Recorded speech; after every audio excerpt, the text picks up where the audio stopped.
Well, for further analysis, let's bring in Shaun Burnie. Shaun is a nuclear specialist with Greenpeace East Asia. He joins us live now from Castle Douglas in Scotland. Shaun, great to see you.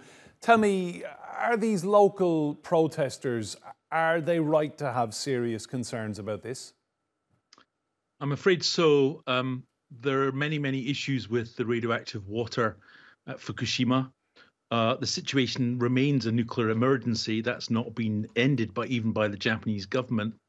And the radioactive wastewater will be discharged if they go ahead, not over the next 20 to 30 years, but probably beyond this century, because the fundamental problem is that the contaminated water is still increasing because groundwater is coming through the site and becoming contaminated with the nuclear material, nuclear fuel that melted down in 2011.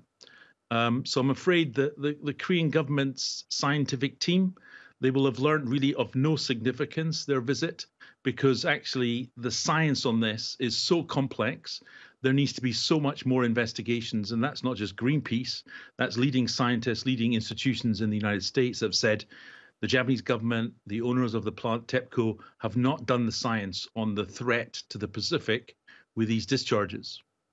Shaun, some difficulties with the line, but we'll keep going. Tell us about the possible impact of this wastewater on ocean life. Just what are your thoughts on that? So there's many different types of radioactive material that will be discharged. The Japanese government and the IAEA only really want to talk about radioactive tritium. But all the carbon-14 in the tanks will be discharged. There'll also be smaller amounts of plutonium, strontium, iodine, all will be discharged. When those radioactive materials enter the marine environment, they disperse and concentrate in different ways, depending on their chemical form. With radioactive tritium, about 10% of that tritium becomes what's called organically bound.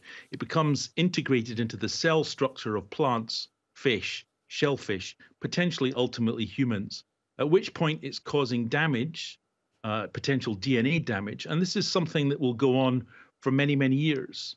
So this marine biology science that really we're at early stages of trying to understand what effects direct discharges of radioactivity will have, they've not demonstrated that they really understand or are even taking account of these many complex biological processes.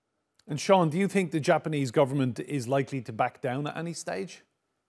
It doesn't look like it at the moment. Our lawyers have made it very clear that there's a very strong international legal case against Japan. They've not conducted an environmental impact assessment that looks at all of the issues.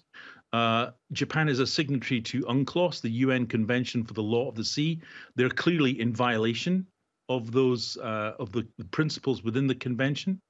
A government has to take Japan to court to effectively stop this.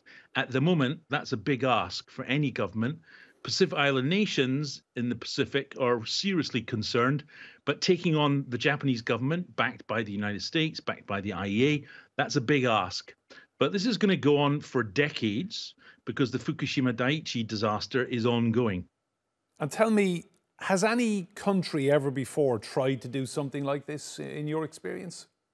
So the meltdown of 3 reactors in 2011 is indeed unique. The only comparison really is the Chernobyl disaster, which was in 1986.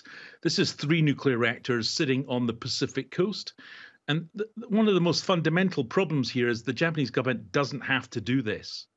Nuclear plants worldwide discharge on a routine basis. Every day they discharge small amounts, large amounts of radioactivity. This is a situation that doesn't actually have to happen. There's sufficient storage space in Fukushima adjacent to the plant itself.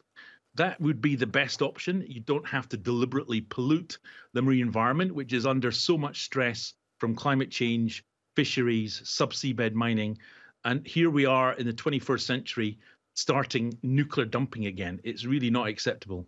Shaun Burnie from Greenpeace live for us there in Castle Douglas in Scotland. Thanks for your time. Thank you.